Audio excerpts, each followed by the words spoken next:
नागपूरच्या MIDC परिसरातील OBC मुलींच्या शासकीय वसतिगृहात 22 जुलैच्या रात्री धक्कादायक प्रकार घडला। रात्री 3 वाजता 2 अनोळखी व्यक्तींनी वसतिगृहाची कुंडी तोडून आत प्रवेश केला व एका मुलीचा विनयभंग केला। आरोपी मुलीचा मोबाईलही घेऊन गेले। वसतिगृहात 64 मुली राहत असून CCTV व योग्य सुरक्षा व्यवस्थेचा अभाव आहे। MIDC पोलीस ठाण्यात गुन्हा दाखल असूनही आरोपी फरार आहेत। हा प्रकार उघडकीस येताच सुरक्षेवर गंभीर प्रश्न उपस्थित झाले आहेत। आपल्याकडे एक मुलगी आली। ती मुलगी इथे इतर शासकीय मागासवर्गीय मुलींचे वसतिगृह हिंगणा रोडला आहे। एक बिल्डिंग 3 मजली आहे। त्या 3 मजलीमध्ये वरचे 2 फ्लोर मुली राहतात। मुली जवळपास 60 मुली इथे राहतात। जी मुलीची तक्रार आहे ती मुलीने असं सांगितलं आहे की मी रूममध्ये आम्ही 2 जणी राहत होत्या, त्यापैकी दुसरी माझी मैत्रीण आहे ती गावाला गेली। मी एकटी राहत असताना 2 मुलं आले।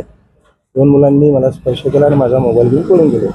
त्यावेळेस मी आरडाओरड मारली आणि नंतर मग मी दुसऱ्या दिवशी कंप्लेंट द्यायला आले।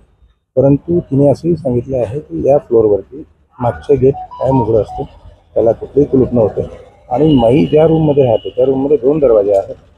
त्यापैकी एका दरवाजाला कुलूप असताना एक दरवाजा कायम उघडा असतो, त्याला आतून कडी-कोंडा नव्हता।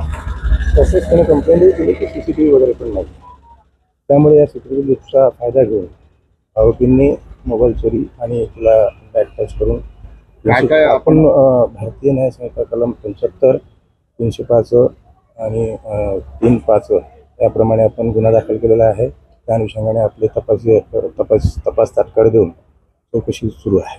तपास सुरू आहे। आरोपीचा शोध चालू आहे CCTVच्या माध्यमातून आणि त्याचबरोबर इथे ही कमर्शियल बिल्डिंग असल्यामुळे इथे बऱ्याच मुलांची ये-जा असू शकते। त्या अनुषंगाने तपास भविष्यात होऊ नये म्हणून काय खबरदारी घेण्याच्या तुम्ही सूचना?